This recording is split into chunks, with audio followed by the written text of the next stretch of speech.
여호수아 20장 7절부터 9절까지 말씀.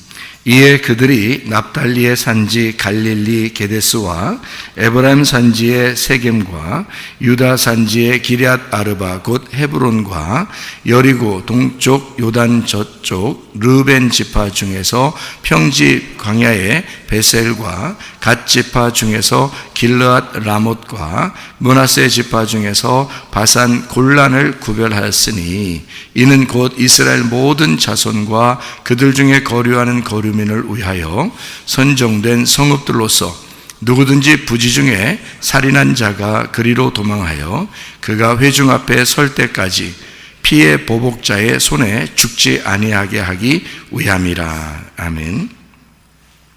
여호수아 20장에 보면 도피성에 대한 이야기가 나와요. 이 도피성에 대한 이야기는 굉장히 성경에서 중요한 말씀입니다. 왜냐하면 도피성이 없었다면 진짜 살인한 자가 만약에 부지 중에 살인했다 그러면 도망갈 데가 없어요. 그러면 이 사람도 억울하게 죽을 거 아니겠습니까? 그죠?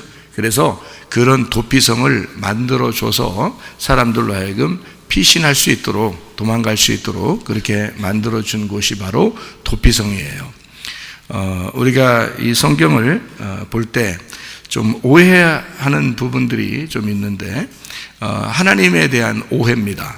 하나님에 대해서 어떤 오해를 사람들이 자주 하게 되냐면, 하나님은 우리가 잘했을 때는 잘해주고 우리가 못하면 벌을 내려주실 거다라고 생각을 하게 돼요. 그게 조건적인 하나님을 믿는 거거든요. 조건적인 하나님을 여러분이 믿는다면 그러면은 진짜 아버지가 아니죠. 진짜 아버지는 조건을 이렇게 내세워서 사랑하고 그러지 않잖아요. 그러니까 진짜 아버지 엄마는 자식에 대해서 너 이렇게 하면 공부 잘하면 내가 사랑해주고 공부 못하면 내가 널 미워할 거야. 그러면 이제 미움받을 사람 많죠. 사랑받는 사람보다 미움받을 사람들이 더 많은 거죠. 공부 잘하는 사람 몇 명 안 되니까 사람들이 이렇게 학교에서도 이렇게. 그러니까 그렇게 하면은 하나님 아버지라고 보기 어렵죠. 그러니까 그런 조건을 내세우면 말이에요. 그러니까 하나님은 그런 조건이 없는 하나님, 그러니까 조건을 내세우지 않고 사랑하는 하나님이다라고 하면, 그러면 이제 하나님이 참 좋으신 하나님이다 이렇게 볼 수 있죠. 그런데 하나님을 오해한단 말이에요. 그런 게 이제 오해인데, 요한복음 8장에 보면 사람들이 예수님에 대해서도 오해하고 하나님에 대해서도 오해를 했단 말이에요. 그러니까 예수님은 그 사람들에게 뭐라고 얘기하냐면, 너희들이 믿는 하나님은 내가 믿는 하나님이 아니고 내가 아는 아버지의 그 개념이 아니고 너희들이 믿는 하나님은 마귀다 이렇게 얘기했어요. 예수님이 그렇게 단도직입적으로 얘기한 게 요한복음 8장에 나오거든요. 그러니까 사람들은 뭐라고 생각했냐면, 하나님은 조건적이어서 우리가 이렇게 잘할 때는 사랑해 주지만 잘하지 못할 때는 벌을 내려 주실 거다라고 생각하고 조심조심하게 살아갔단 말이에요. 근데 예수님은 그런 사람들에게 뭐라고 그러냐면, 너희들이 알고 있는 하나님, 너희들이 알고 있는, 뭐 하나님 본 것도 아니고, 그러니까 너희들이 알고 있는 그 아는 것, 그 지식은 사실은 마귀적인 것이다. 땅적인 거고 마귀적인 거다. 나는 하늘에서 왔고 하나님 아버지를 내가 알고 내가 하나님을 아버지를 알고 아버지는 나를 안다. 그래서 예수님은 자기가 아버지를 생각할 때는 아버지가 어떤 분인지 알고 자기는 지금 내려온 거잖아요. 아버지가 보내서 내려온 거란 말이에요. 예수님이. 그렇기 때문에 자기는 아버지를 누구보다도 잘 알아요. 그런데 그 아버지는 그런 하나님, 너희들이 믿는 그런 하나님이 아니야. 너희들이 생각하는 그런 하나님 아버지가 아니다. 그거를 얘기해 주는 거기 때문에, 내가 아는 아버지, 내가 아는 하나님은 사랑이 많으신 하나님인데, 너희들이 믿는 하나님 아버지는 뭔가 잘하는 거 못하는 거 이거를 잘 이렇게 구분하는 그런 하나님 아버지를 믿고 있으니, 내가 믿는 하나님하고 너희들이 믿는 하나님하고 반대라는 거죠. 반대이기 때문에 반대를 뭐라고 얘기하냐면 마귀, 사탄 이렇게 얘기하는 거란 말이에요. 그러니까 그들도 하나님을 믿었죠. 하나님을 믿긴 믿는데 너희들이 믿는 하나님이라고 하는 건 내가 믿는 하나님하고 반대야.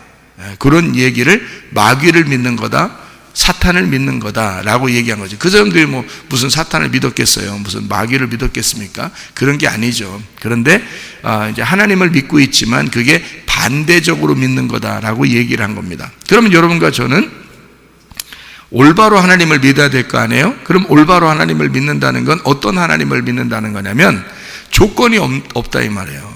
그런 조건을 내세워서 우리를 이렇게 사랑하고 미워하고 이런 하나님이 아니라는 거죠. 제가 성경을 이렇게 보면서는 예전에는 그렇게 성경이 안 보이던데 이 성경을 이렇게 은혜를 받고 보니까 어떻게 보이냐면 하나님이 우리를 징계하시고 진노하시고 뭐 화를 내시고 뭐 이렇게 심판하시고 뭐 이런 모든 것들이 어떻게 보이냐면 이렇게 보이는 거예요. 하나님의 열심으로 보인단 말이에요. 그래서 실제로는 하나님이 진노하신다 할 때 그 진노라는 거 있잖아요. 그러면 우리는 막 큰일 났다, 하나님이 진노하신대 막 이러는데 사실 그 진노라는 단어가 하나님의 열심이라는 단어예요. 하나님의 열심.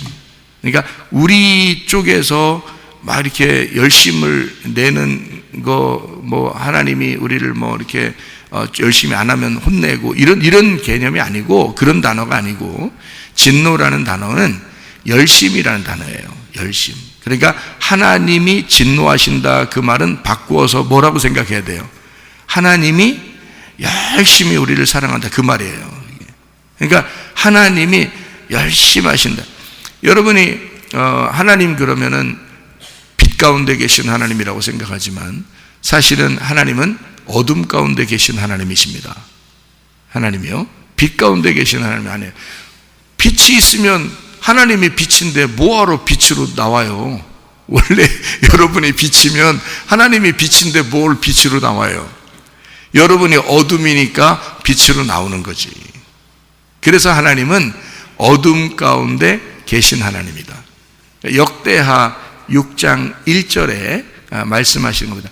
캄캄한 가운데 하나님이 계신다, 이렇게 말씀하는 거죠. 그러니까 하나님은 캄캄한 데 계신 하나님이다. 그 말은 무슨 말이냐면 어둠 가운데 함께 하시는 하나님이라는 거죠. 자기가 빛이니까 어둠에 함께 하시러 내려오신 분이 하나님이니까 요한복음 1장에서도 자기 하나님은 빛이다 얘기고 어둠이라는 세상에 내가 내려왔다 이렇게 얘기한단 말이에요. 그러니까 어둠이 있는 곳에 자기가 오겠다는 거지, 그리고 어둠이 있는 곳에 자기가 함께 하겠다는 거지. 나는 그거를 철저하게 경험한 사람이에요. 저는 제가 일부러 막 죄지려고 노력한 건 아니에요. 그냥 죄 가운데 살게 되고 죄인으로서 살게 되고 죄를 이렇게 자꾸 짓게 되더라 이 말이에요. 그런 어둠 가운데 산다는 것을 내가 스스로 알았는데, 내가 나 진짜 어둠이다, 막 앞이 안 보이고 도저히 나는 이렇게 살다간 진짜 지옥 가겠다, 이렇게 제가 살았거든요. 그렇게 살았는데 그 가운데 하나님이 나를 포기한 적이 없고 늘 나와 함께 있었다는 사실을 제가 은혜를 받을 때 알았어요. 은혜를 받을 때. 그러니까 하나님은 나에게 뭐라고 응답해 주셨냐면, 네가 그렇게 하고 있을 때도 내가 너와 함께 하고 있었다고. 네가 그런 죄 가운데 있을 때도 나는 너와 함께 하고 있었다고. 그 하나님을 만나니까 말이에요, 세상에 그냥 너무 하나님이 사랑스러워서 너무 좋아서 그 하나님을 이제 놓고 싶은 생각이 없는 거예요. 그 빛이라는 그 하나님에게서 벗어나고 싶지 않더라는 거죠. 그게 이제 은혜라고 하는 거예요. 그러니까 하나님은 나를 이제 조건으로 봤다면 절대 하나님 날 사랑하지 못했겠죠.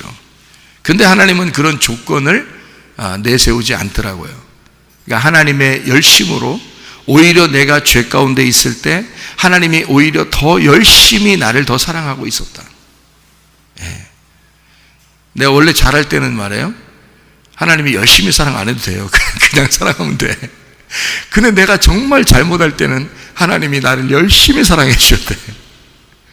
그렇잖아요. 그래서 그 하나님의 그 열심이 하나님의 진노, 하나님의 그 징계하심, 하나님이 나를 심판하심, 그것으로 함께하고 있었다. 여러분, 죄를 지면 여러분이 어둠 가운데 있다고 느껴질 때 그때 여러분 행복하던가요? 아니면 괴롭던가요?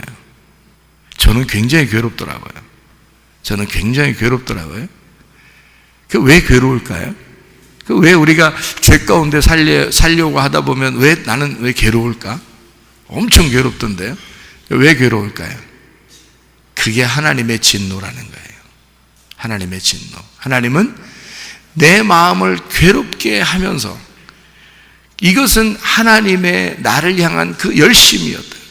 그 죄에서 벗어나게 하려고 하나님이 나를 열심히 쫓아오고 있고 하나님이 나와 늘 같이 있는 거, 그 열심이란 말이에요. 그러니까 내 마음이 괴로운 거예요. 그리고 여기에서 벗어나고 싶은 거예요.